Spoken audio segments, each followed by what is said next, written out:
Hi, and welcome to the 75th episode of the Machine Ethics Podcast. This time we're talking to Josh Gellers of the University of North Florida. This episode was recorded on the 7th of March 2023. Josh and I get to talk about nature rights, rights for robots, non-human rights and human rights, the sphere of moral importance, shaping better policy, the Lamda Lemoine controversy, predicates for legal personhood, the heated discourse around robot rights, science fiction as a moral playground, and much, much more. If you like this episode and want to find more, you can go to machine-ethics.net. You can contact us at hello@machine-ethics.net, or you can follow us on Twitter at machine_ethics, Instagram Machine Ethics Podcast, and if you can support us by going to patreon.com/machine ethics or leaving a review wherever you get your podcasts. Thanks very much for listening.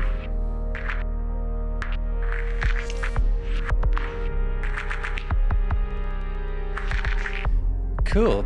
Okay, so hi Josh, welcome to the podcast. If you could please introduce yourself, who you are and what do you do? Sure. Well, thanks so much for having me. My name is Josh Gellers, and I'm an associate professor at the University of North Florida in the Department of Political Science and Public Administration. And my primary area of expertise is environmental politics and human rights, and more recently, technology. And so I've been, by way of environmental rights, more recently studying the rights of other non-human entities, including robots. And that was the subject of my 2020 book, Rights for Robots, Artificial Intelligence, Animal and Environmental Law. Awesome. Thanks, Josh. And there's this question that we always ask on the podcast, which is to you, when we're talking about AI, and you obviously mentioned your book there, Robot Rights, what are we defining those things as? Robots, AI, those sorts of things? So, as you know, right now, that's a particularly thorny issue, but I think that where I'm coming at this issue from is that the very idea of artificial intelligence is an anthropocentric conceit that human-like intelligence is both something desirable and something that we should strive to emulate in some kind of synthetic form. So it's a conceit. Yes. Yeah. It's hard to extricate our human impulses from our desire to want to play God and replicate ourselves in other forms from what we're doing technologically. Yeah, that's really interesting. I feel like you've opened a can of worms, like straight off the bat there. So there's this idea, I guess, of the AI idea as this striving towards higher intelligence, right, or human level intelligence and beyond. Is that kind of what you're referring to, or is it maybe other types of technology which emulate maybe animal behavior or some sort of alien behavior? I kind of personally take a broader perspective on this thing, but obviously I come from a position of maybe thinking of it more than the general public does, or maybe I've just played too many games or read too many books. I don't know. No, I mean, that's a good point. And I think that there is certainly a gulf between the way that the public perceives what they consider to be artificial intelligence versus how experts, scholars such as yourself, consider the same issue. And I think that, have studied, social robots, but from a kind of social science and legal perspective. And, thinking back to a more neutral view of artificial intelligence, right? Robotics is one of the sort of subdisciplines under the umbrella of artificial intelligence. So, I don't mean to say that intelligence, practically speaking, is the only domain that AI is focused on. It's just the one that probably gets the most media attention. But I mean, behavior itself is certainly under that umbrella as well. And so, like you, I think I would take a broader view of the kinds of technologies that are sandwiched in that term. Yeah, definitely. And I'm really interested in how you came at this, because you mentioned you're coming from this kind of environmental perspective, and then you have this idea that if the environment or the world, the planet, gets some sort of kind of ethical patient status, right? You can do something to the world, and the world should be a concern, right? And then translating that to other things, animal rights, and by extension, non living entities. I guess that's probably a thorny issue as well, which we'll get into. But what did that trajectory look like coming up to and looking into AI rights and robot rights? So I came at this almost by accident because, as I mentioned, my dissertation, my first book, a decade of my career had been focused on environmental human rights and environmental justice. And initially, I was looking at the origins of environmental human rights and then their impacts. And then I noticed a few years ago that people in my area of the world were starting to focus on the rights of nature, given some of the advances that have occurred in that area, most notably Ecuador's constitution in 2008, which was the first, as far as I'm aware, only constitution that expressly extends legal rights to nature. Although it's now present at a number of other governmental levels, like even at the regional or subnational level, like here in the state of Florida. So basically, I was looking at what are interesting questions surrounding the rights of nature. And then I think it was because I came across a tweet about Hanson Robotics's, humanoid robot Sophia being granted honorary citizenship by the Kingdom of Saudi Arabia. That was the first time I thought, well, wait a minute. So on the one hand, we have something that no one would ever mistake for a human being, does not possess the kinds of traits that we normally associate with moral or legal status in nature. And then you have this strange, arguably public relations event where clearly non-human, but looking much more like a human entity is now given some kind of, even if it was a joke, implicit or not effective right. And so that made me think, what are the conditions under which certain kinds of robots would be eligible for moral or legal rights? And that was the genesis of, I'd done a little bit of stuff in technology before that, but never about like the moral status of things. It was more, about green building, building automation technology, crowdsourcing, and things like that. But it was because of my background in environmental human rights and then the rights of nature that I came across this, what to me was a very interesting question about the moral and legal status of non-human, non-natural technological entities. And so what I tried to do is examine how the theory and practice on animal rights and the rights of nature could gain some purchase on this machine question. What could we learn from those areas, and how might they apply to this particular case, which is very different in some ways? And what I realized was that these areas, well, including human rights, so human rights, animal rights, rights of nature, and even potentially the rights of robots, have proceeded in completely different, albeit parallel ways. And what I sought to do was try and find common ground to where we could develop some sort of coherent theory or approach to any non-human. And that's what I realized by the end of writing the book, was that this isn't about robots. This is about rights. This is about the manner in which societies choose what is morally and legally significant. And it's not specific to the kind of entity.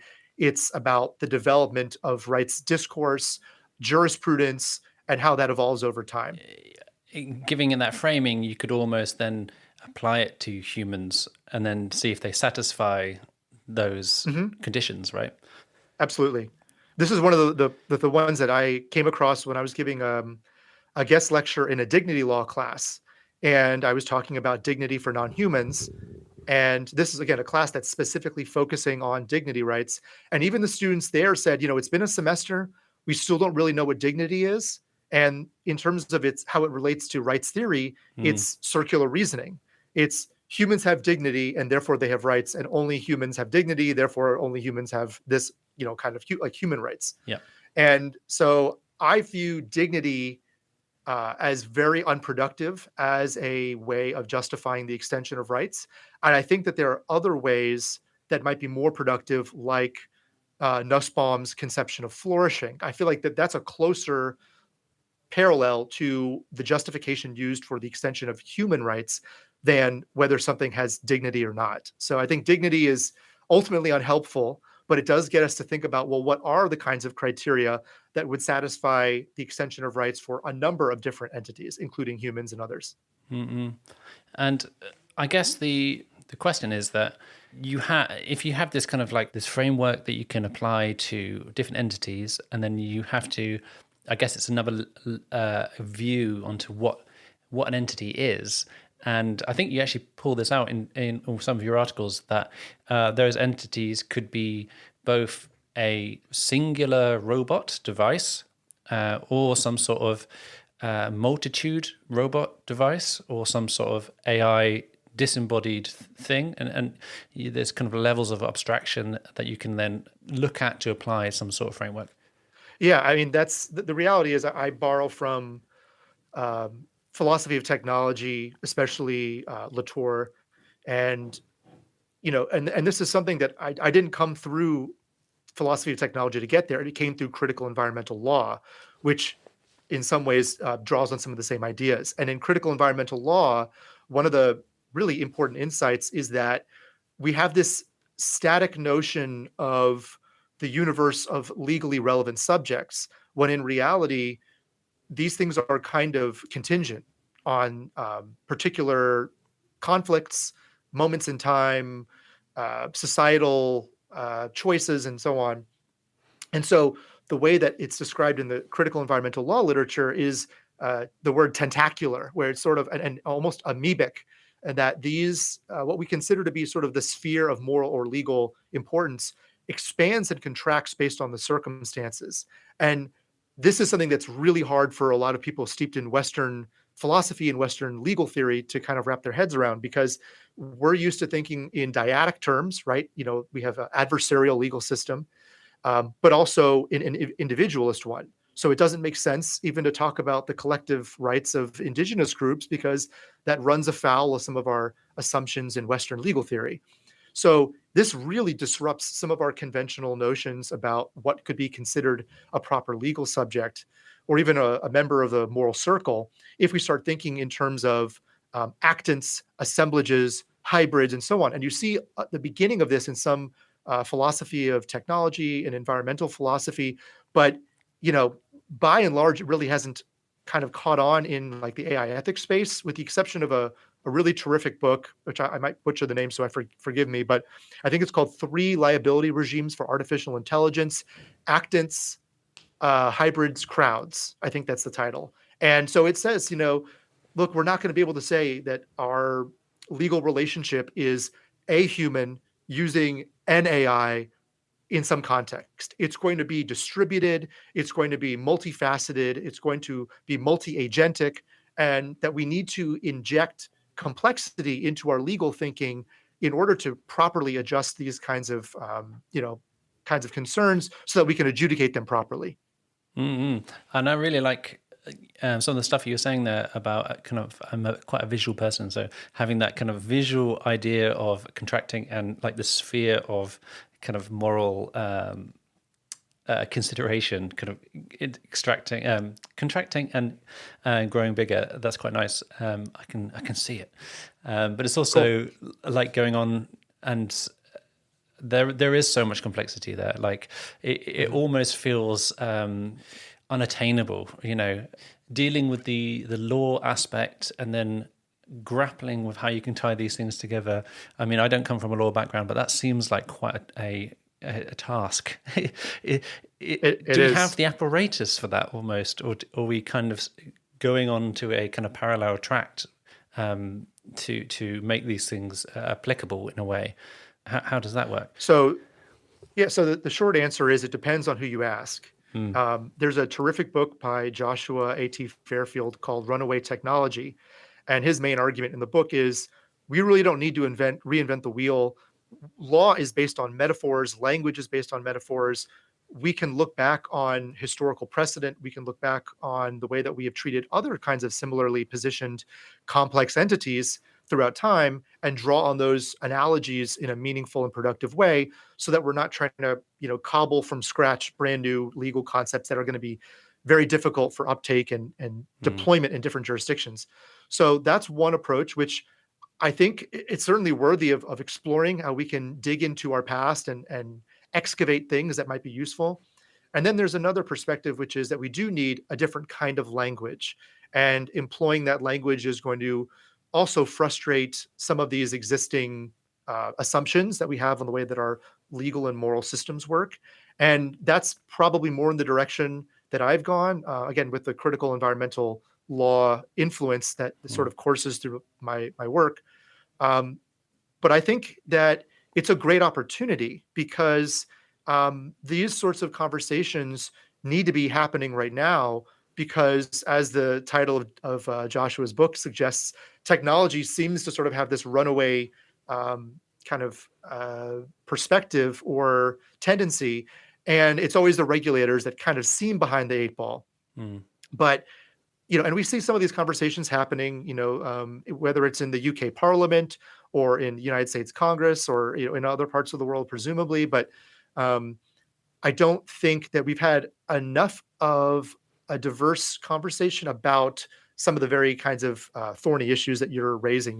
When the rubber meets the road, do we need to deploy new legal concepts? Do we need to have brilliant legal theorists come to bear on this issue, Mm. or can we just resurrect some of these old ideas, like ones that we've found in common law or civil law, and use those to address these what seem like novel problems?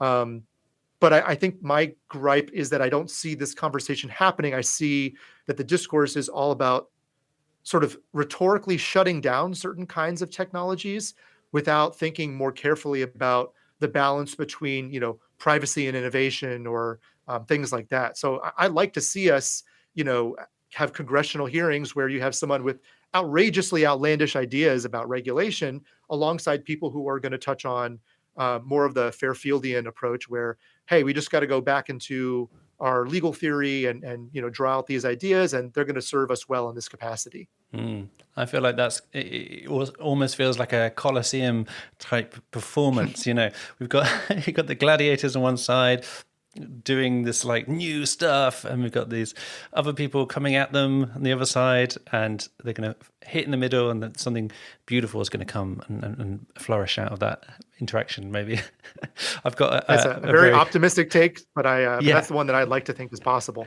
Great. We should make that happen. And televise it. That'd be quite fun. Anyway, it might be fun for us. Maybe it won't be fun for anyone else.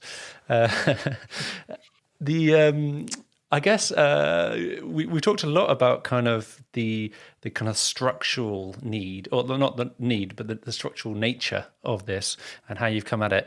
What is the need? You mentioned runaway, which describes to me kind of like a technology taking off and growing exponentially. We use exponential all the time in these sorts of subjects, but growing massively and becoming a monopoly or something. Are we actually talking about the companies and the money here that we might be talking about in sort of like the EU regulation for AI, or are we talking about the subject or the entities themselves and how we deal with ever more I'm going to air quotes here, intelligent systems? Are we talking about the systems themselves? Could you give me an insight into where you're coming at that? The answer is yes. Basically, it's both of the above, in the sense that the regulators, the politicians, at least in the United States, are playing catch up constantly. If you watched the congressional hearings about Facebook, it was blatantly apparent that there's a gap in the knowledge between what these technologies are capable of, how they function, what kinds of a threat might they pose to democracy, social justice, and so on. And then the speed with which these technologies are being rolled out for profit maximization purposes.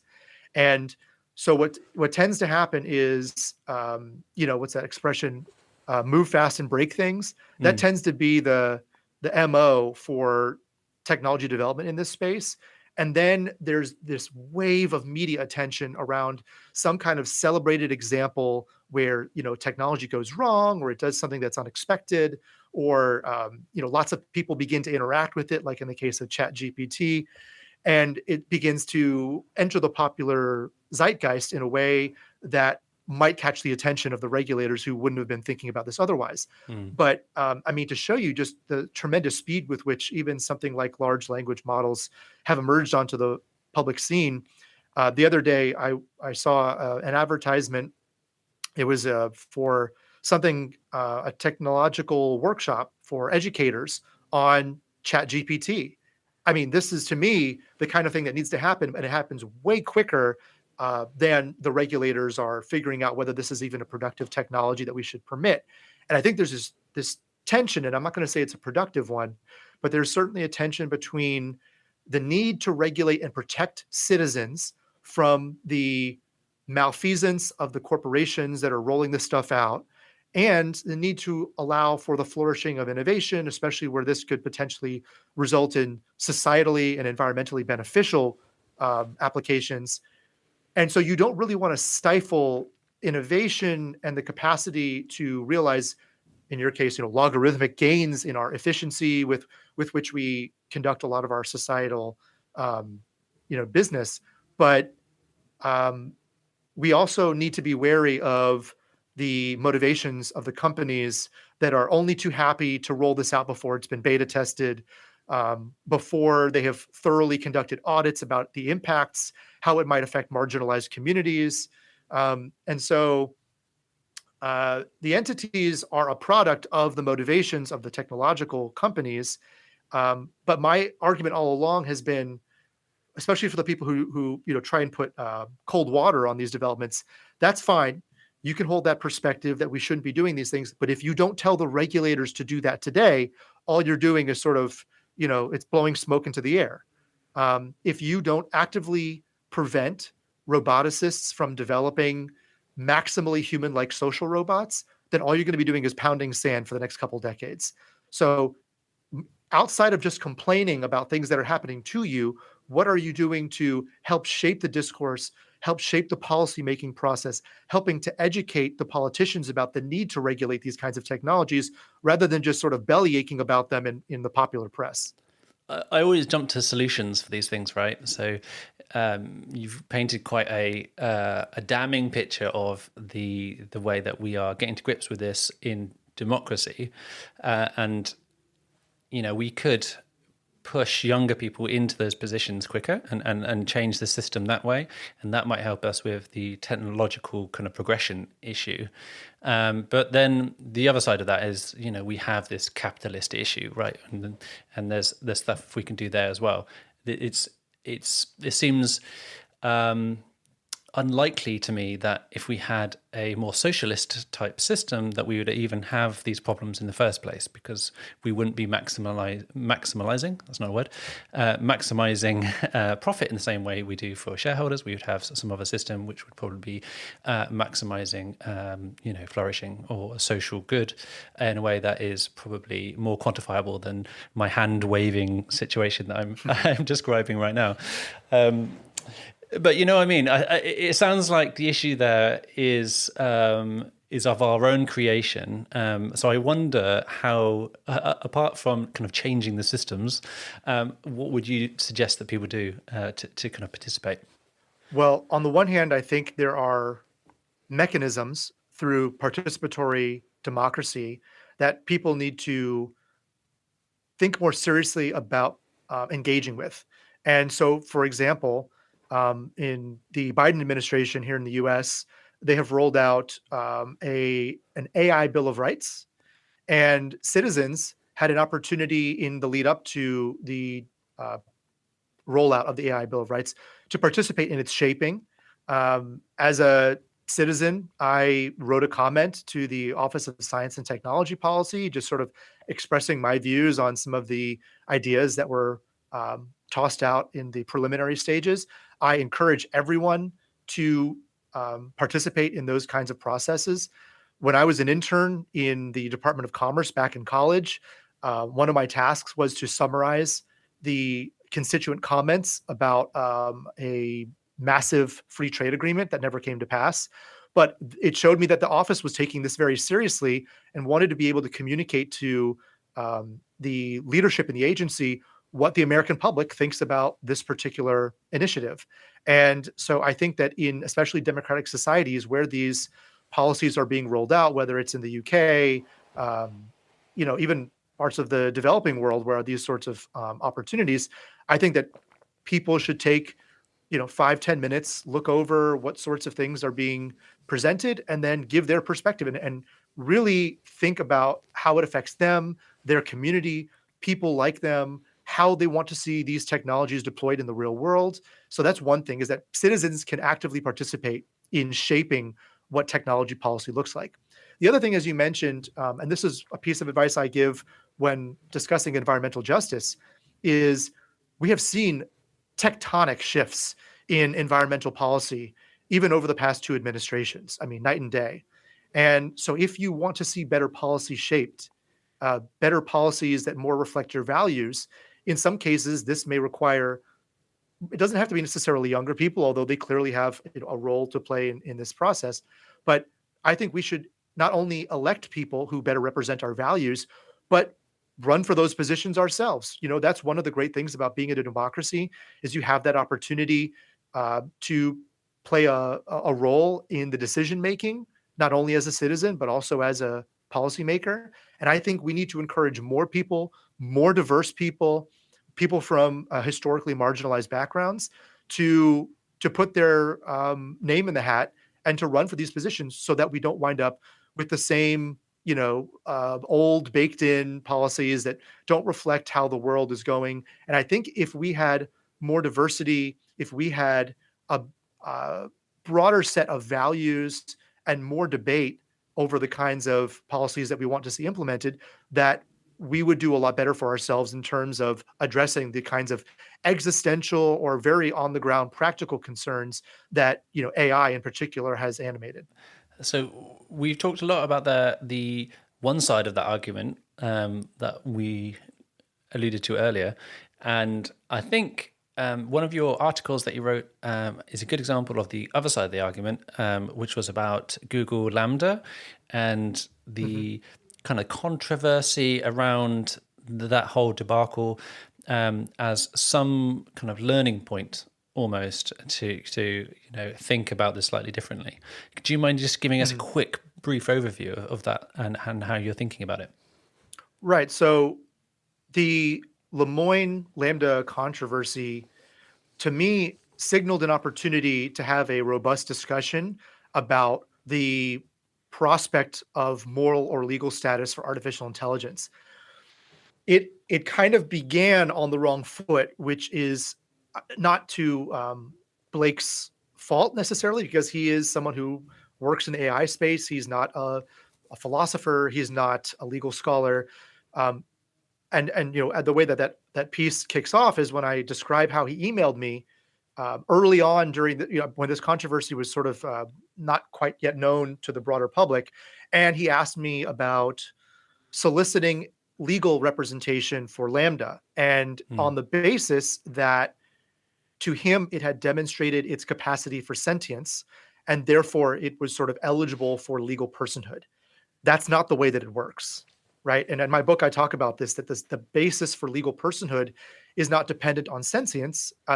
And you can see that even in, the domestic legal context here in the United States, when we look at corporate personhood, right? Yep. None of the theories of corporate personhood have anything to do with the company itself demonstrating its ability to experience suffering.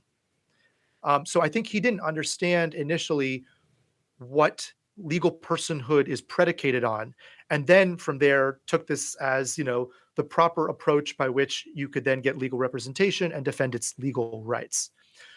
What wound up happening, which was very predictable, was that once the controversy went public, everyone who's sort of the elite AI ethics camp started to do the same things which we've seen in more recent iterations with ChatGPT, which is to, clutch their pearls and say, oh my God, Lambda is not a person. Lambda is not sentient. This is so stupid. This guy is crazy. And therefore this conversation should never be happening. That to me was a real missed opportunity, because what's really going on, and this is something that scholars like Mark Kuckelberg and David Gunkel have really spearheaded, is it has nothing to do with the inherent properties that something possesses and how we adjudicate the possession or not of those properties and how that feeds into its moral or legal status.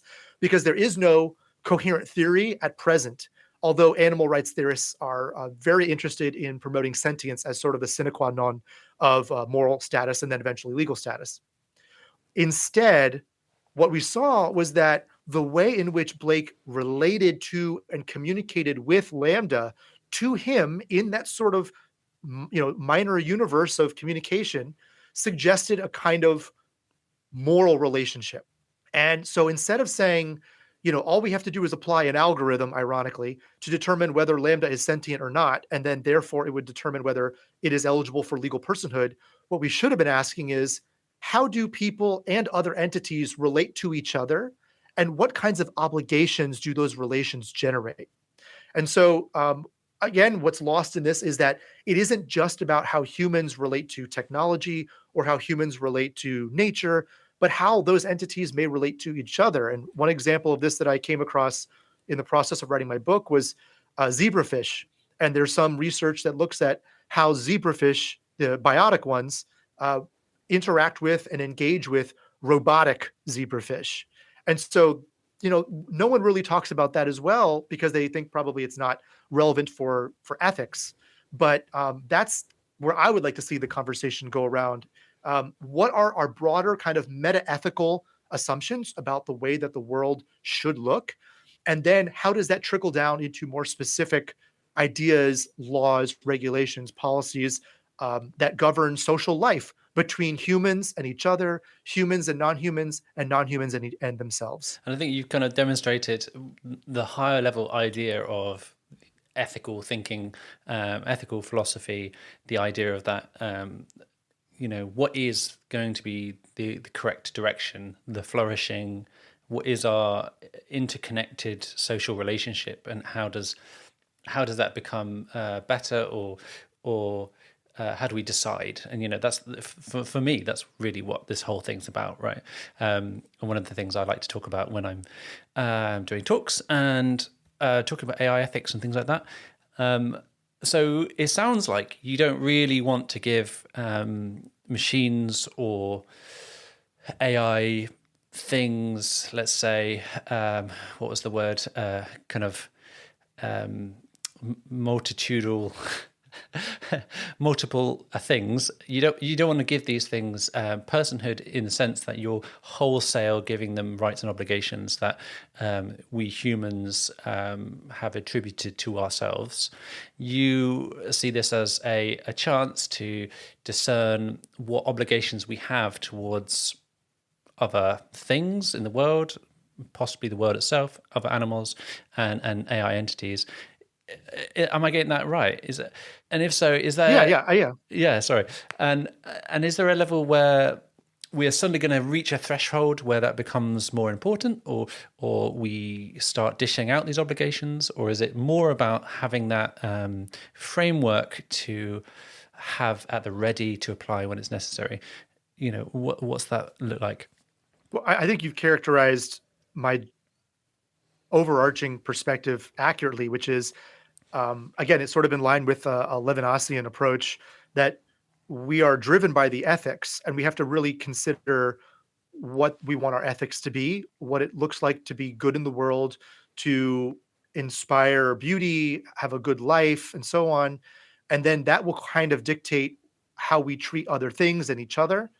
I think to that point, one of the things that I find absolutely bizarre, especially again among sort of the elite AI ethics folks, is that feminist AI or feminist care ethics, for example, focuses a lot on non-human entities, and that care in and of itself is kind of a super norm or Grundnorm that is an ordering principle for the way that the world should work, and that's pretty much totally ignored by people who want to have these sort of strict separations between humans and nature and humans and cultural artifacts.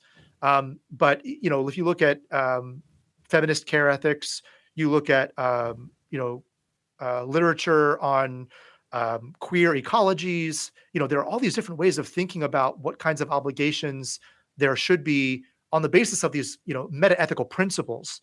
And so, yeah, that's much more where I'd like to see the conversation go, even though that's maybe at least an order of abstraction or order of magnitude outside of our thinking on policies and things like that. And that once we settle on what some of those ethical principles should be, then we can kind of have them permeate our policies and our regulations in meaningful ways to sort of guide how social life should operate. Another point that you raised was, that I'm not in favor of giving over wholesale human rights to robots. And I think that is probably one of the biggest misconceptions. And frankly, one of the kind of straw man arguments that's often raised by the anti-robot rights evangelists. They assume wrongly that when people are talking about the mere possibility of rights for robots, or really any kind of non-human entity, even though they focus primarily on robots, is that what we want to do is to give the entire array of human rights, first, second, third, and possibly even fourth generation human rights to robots. But that is not the case, and I've never seen anyone actually argue that in a paper. Instead, what they're talking about are the kinds of obligations that we might have based on moral or legal status, and then the very specific kinds of rights, and in some cases, responsibilities that those entities might be extended and or afforded under certain conditions. And so what you're likely to have is not the full suite of human rights being given to anything that even remotely looks like a robot, from Sophia to a thermostat. What you have instead are a kind of granular and decentralized and complex approach to the ascription of certain moral and legal rights under certain circumstances, given the type of entity that we're talking about and the context in which it's deployed. So it's much more rich and complex than simply giving the right to vote to a robot. Again, I have never seen anyone actually argue that outside of science fiction. So that is unequivocally not something that people who write about robot rights actively are advocating for. It's a big misunderstanding in the discourse.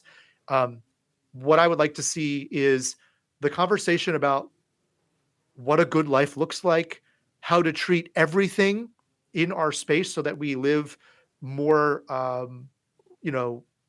sustainable, resilient, peaceful lives. And I think to your point about where conflicts emerge, I think that's where some of these conversations ultimately will get into the issue of, well, what do we do when there is an interest here and that may conflict with an interest that a human possesses? Those are perfectly reasonable issues. And I don't think we've quite gotten there yet, although some people have certainly talked about that. But what's actually happening is AI ethicists are trying to, or some of the, as I mentioned, the kind of anti-robot rights AI ethicists, they want to just shut the door on the conversation as if it's going to go away, which it never will, especially if we bury our heads in the sand. We will ensure that companies are going to be writing the laws. And to me, that's just entirely unproductive. And so I'd rather see us have a conversation about these specific rights under certain circumstances. And we've seen some empirical literature that's come out in the past couple of years, which has begun to prod those sorts of issues. For example, there was a paper by Lima and others that it basically is a survey that was done online, and they found that the most likely and statistically significant right that could be extended to artificial intelligence would be, and I'm paraphrasing here, but it's a right to be free from cruel treatment and punishment, which sounds a lot like animal rights in a way, right? Animal welfare. So I think that, and I wrote about this in the latter part of my book, that may be initially where this conversation is heading. I don't think you're going to want to see people in public taking a baseball bat or a knife or, heaven forbid, shooting even a social robot, in the head, on public property. I think that will just make people feel uncomfortable, Yep. even though these are allegedly just tools that have no moral standing on their own. So I think that, this issue is not going to go away, and we do ourselves a disservice if we try to imagine it's not going to proceed, if we write op-eds saying that we shouldn't talk about it, or if we just bury our heads in the sand. Mm-mm. I feel like there's a lot in there. I'm guessing you don't want to name names, but is there specific people you're thinking about when you say the AI ethics top tier people? Oh yeah, sure. I mean, and I don't think I'm spilling the beans by Mm-hmm, mm-hmm. exposing this or anything like that, because they've been quite vocal about their opposition to even literature, conferences, papers that discuss Yep. this issue. You have people like Emily Bender, Frank Pasquale, Abiba Birhana, Timnit Gebru. I mean, they are very unequivocal about their opposition to discussing this. Joanna Bryson is another one who's Yep. kind of led the charge for a long time. Again, this is no surprise to people who do work in this space. These are people who have written papers and books, and even about the subject of artificial intelligence. What is a proper domain of conversation? What sorts of things are verboten? And I think that as people like Henrik Satra have argued, it's really not productive to just not discuss things, Mm-mm. even if we disagree, which we clearly are disagreeing on this issue. That it's in the interest of the development of science and democratic decision making that these kinds of conversations happen in public. That they are, we hear both sides. That it's not just one side, breathing down the neck of the other or preventing the other from having a say. Because I think what's important is that we illuminate the conflicts, that we give the public an opportunity to hear both sides, Mm-hmm. and that hopefully it influences policy making as a result. Great. I don't like to take sides on the podcast, but maybe I'll have some sort of personal rendition of what I think on the Patreon or something. But so we've got this kind of way of thinking about all this stuff, which is, as you say, it's good that we're having this conversation, and that there are people who feel strongly about bringing certain things to light. I have more of a stake, I guess, in the machine ethics idea around this, and we have those people, the detractors, the rebuttalers in that space as well, which is always fun to have these discussions with. So I praise those people. Keep coming back, and we can get better together. And that's how the science works, right? So another thing which I think I talk about a lot, which you brought up in some of the stuff I was reading of you, which is this idea that there should be more science fiction, right? Or that we should be able to explore these ideas in a multifaceted way, and I'm presuming this is the kind of idea you're talking about. We have these different spaces we can explore these ideas, and some of these is in science and political debate, and some of those spaces is cultural. Is that kind of how you think about this? That can help us. Absolutely, and I think even the term robot, right, grew out of entertainment. It was a play, and so it entered the popular lexicon because it was part of our arts and culture, and it has since, obviously influenced the direction of science in this area. And I think it's really a reflexive process by which we learn and expose ourselves to new ideas through literature, through comic books, through novels, through television shows. And it gets us to think about how we would suspend some of our existing beliefs and consider these alternate realities, which may or may not ever come to pass. But even, I'll just throw a plug in for, political science. My first professor in political science, when I was in college, in one of my classes, showed us the Darmok episode of Star Trek, which deals with communicating with a foreign species, in this case, an alien civilization, and the trouble that actually could brew as a result of miscommunication or misunderstanding. So a lot of the television and movies around aliens is in some ways also very instructive, but it provides us with the kind of intellectual and creative space to think about alternate trajectories and other ways of worlding, as a phrase I like, in which you know robots have suddenly become the dominant species on planet Earth, or they become fully integrated into human societies, or they become our partners. One of my favorite films on this area that I mentioned in the book is Her, Mm. which is a sort of, I would argue, quasi disembodied AI that is, the main character falls in love with.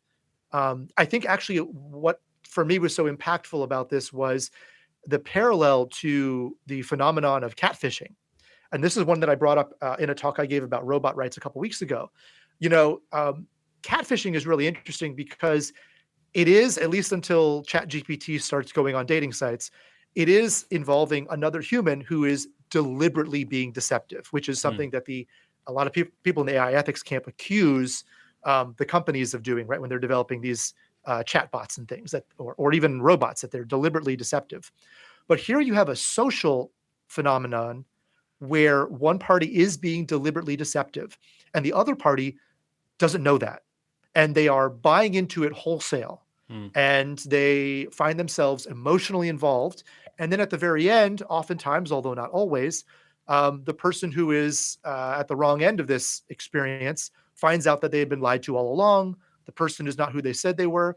But what's interesting is that doesn't change the veracity of the experience and the emotions that they had during the courtship, during the relationship, and so on. That was very real and almost tangible to them during that time.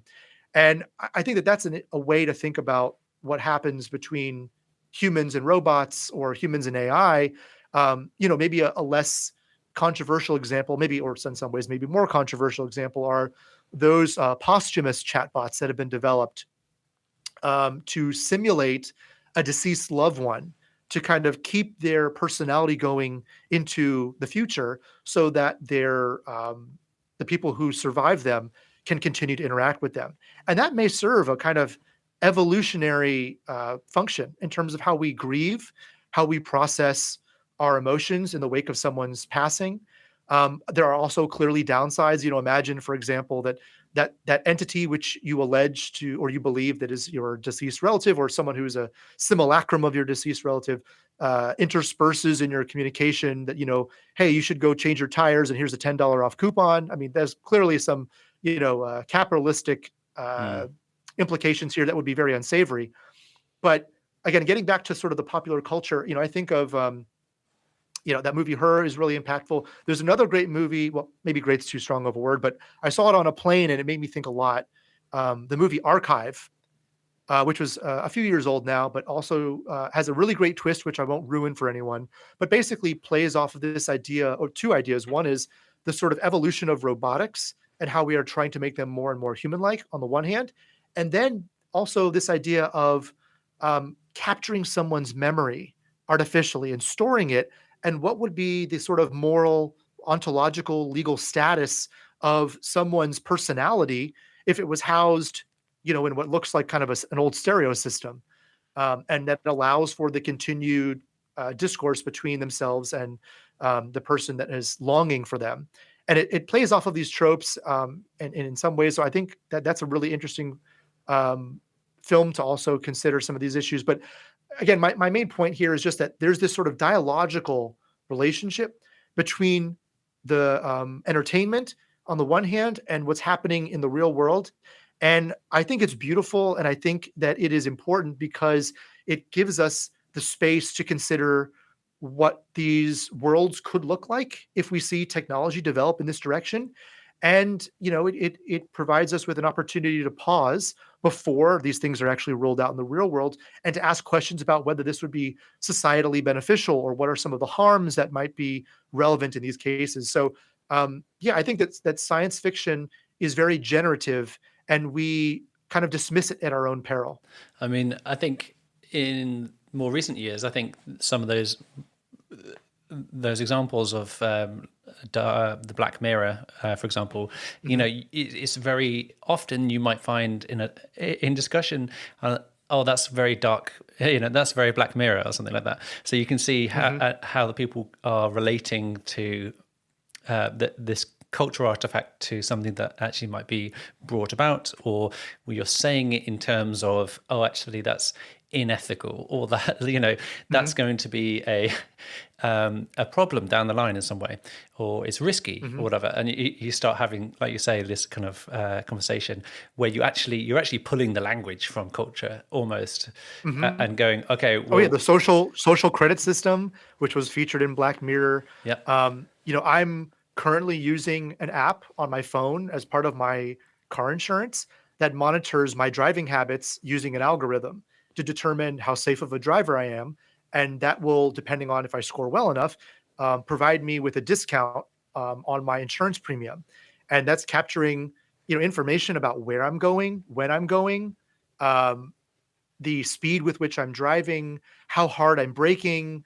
And, you could imagine that this kind of information, if it put into the wrong hands, could be really damaging if, for example, it discovers, the frequency and direction where I'm going with my daughter, with what regularity. That's, yeah, that's why I'm kind of wary of that sort of technology.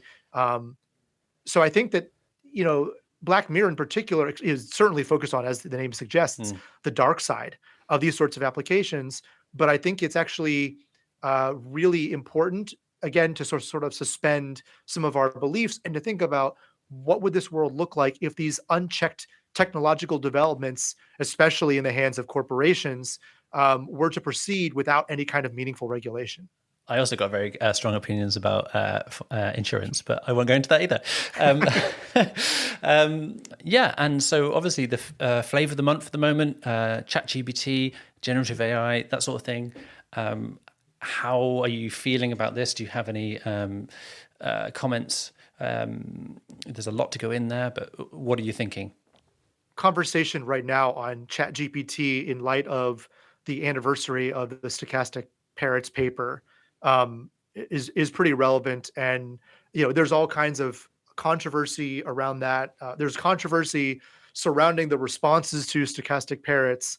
Noam Chomsky just wrote an op-ed in the New York Times talking about, from a linguistic perspective, what ChatGPT is capable of and what it is not capable of. Again, which I think actually misses the mark on what is really important, sort of in a humanistic sense, about what's going on in the deployment of this kind of technology, in particular, the rapid and expansive use of LLMs. And I think that is really important, and also sheds a light on what we mean by artificial intelligence. Just over this past weekend, for example, David Gunkel and Timnit, you know, in a rare example of where these two different perspectives on the spectrum might align, both wrote on Twitter about shifting away from using the phrase artificial intelligence. David talked about cybernetics, which is kind of a much broader term from philosophy of technology. And Timnit wrote about, somewhat tongue-in-cheek, about a paper that was, or it was a blog post written several years ago, that calls them salami.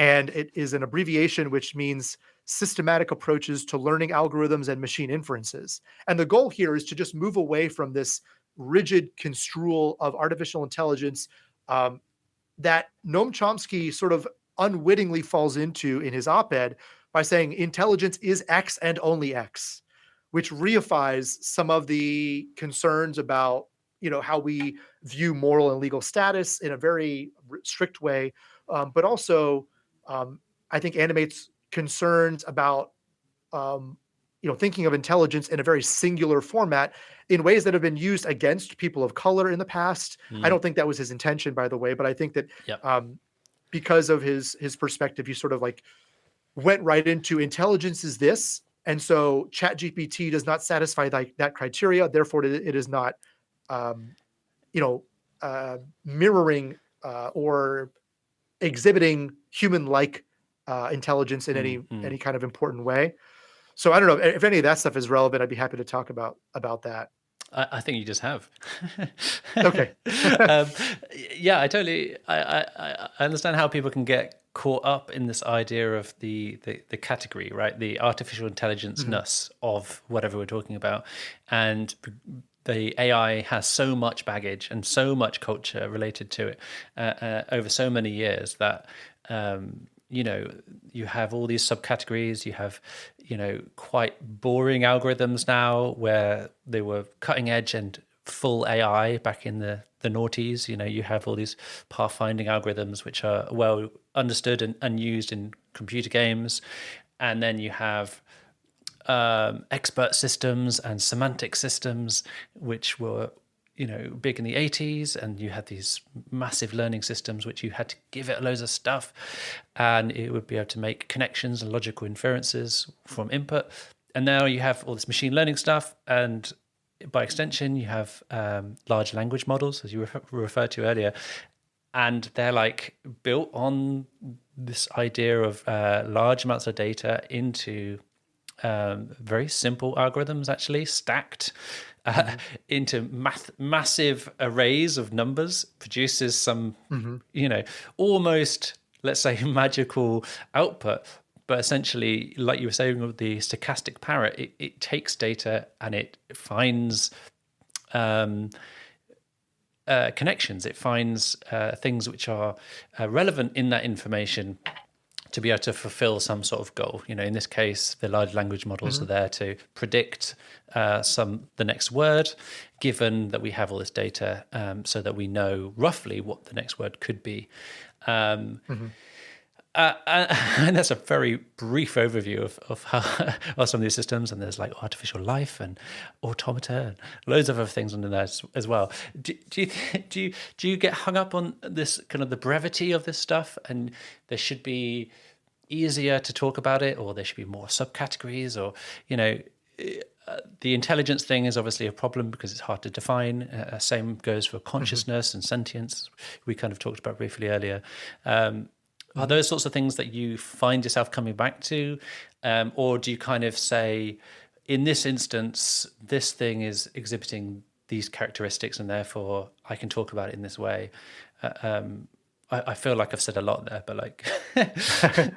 Yeah, I think it's really difficult. AI may be a runaway train in the sense that because universities are staking their reputation on it, because businesses are staking their value proposition on it, that I don't know we'll be able to change the lexicon anytime soon away from that. But I do think that it's useful to revisit what it is that we are saying AI is and how it's being characterized. I do agree that it's such a large array of technologies that it's almost unhelpful to think of it in terms of artificial and intelligence. I mean, even the phrase, going back to the paper, stochastic parrots, as some people have observed, is neither stochastic nor really about the way that parrots behave.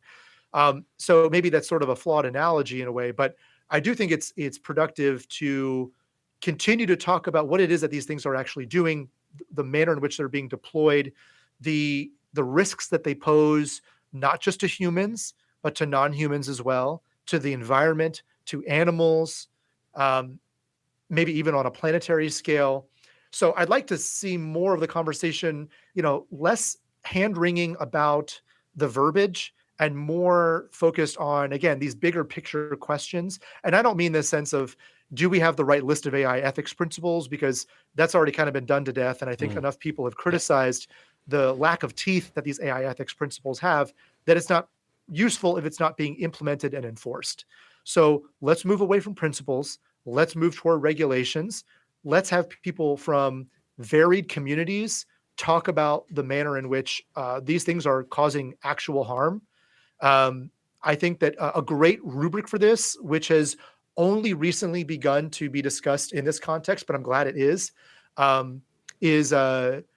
Sasha Costanza-Chalk's book, Design Justice, which has a phenomenal way of looking at design in general, but then in the application of technology in particular, and how we can move away from technology that is designed to negatively impact marginalized communities through the process of designing artificial intelligence and other kinds of things like having hackathons and things like that, which they talk about in their book and have been discussed in the context of human-robot interactions.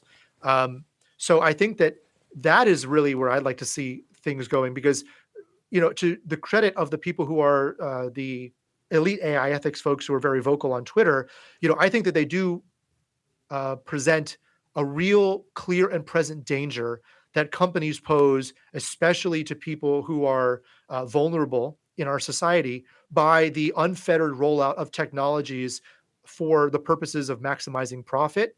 And those concerns should be heeded immediately and regularly, and be thought of in the context of our regulatory environment and policymaking processes.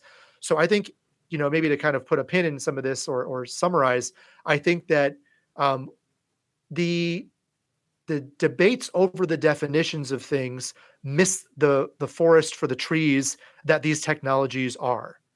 And we need to focus more on the impacts. We need to focus on reining in the ambitions of these companies, because we know that the technological corporations, the big ones, they're there to make a profit. They're not necessarily there to serve the interests of people, to promote social justice, to promote environmental sustainability.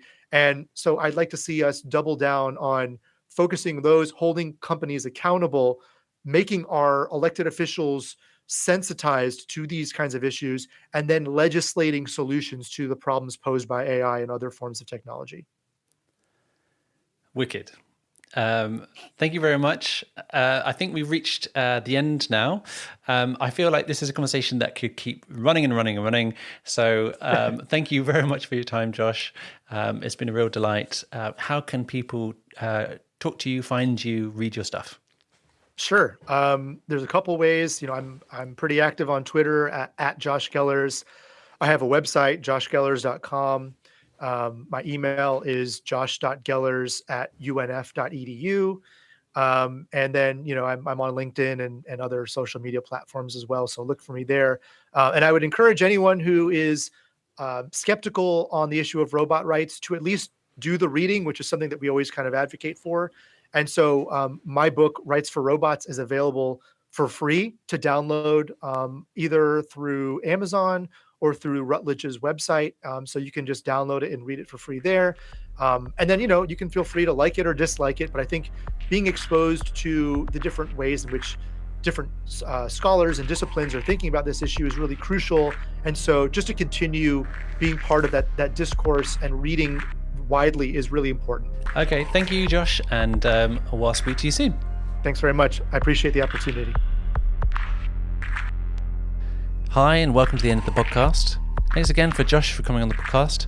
I think this one was long in the waiting. I think we had contact maybe a year and a half ago coming on the podcast, and it was just bad timing with the episode coming out with David Gunkel talking in a similar kind of area. So also go check out that episode, which is episode 47, Robot Rights. I really like this idea of the sphere of moral importance, and as I said, I'm kind of a visual learner, so that's kind of like a nice metaphor for me. And I'm also enjoying this kind of a heated discourse of robot rights, machine ethics, lots of like meta level kind of ethics, philosophy thinking around about, the permissibility of actually doing research, which is interesting. Should we actually be talking about this stuff? Is that actually detracting? And that comes in all shapes and sizes. So look out for those. There's quite a lot of papers to do with, whether we should be doing this stuff at all. So that's really interesting. I think for me, it always comes down to, is it sort of kind of leading into something bigger and we can learn from it in a meaningful way? And I think the robot rights stuff, the way that we framed it here with Josh, is more about understanding where our rights are coming from, what they should be, and what they might look like in the future. And personally, I think the idea of AI and robots having rights in and of themselves is still sort of science fiction, but it doesn't mean that we can't kind of discover what the remit and what the level, what the conditions and all these sorts of things might be as and when we get to it, if we get to it. And by the rate of kind of AI progress and our own kind of ideas around natural rights that we talked about, it's probably a good idea that we have this conversation. That's my opinion anyway. Thanks again, and I'll see you next time.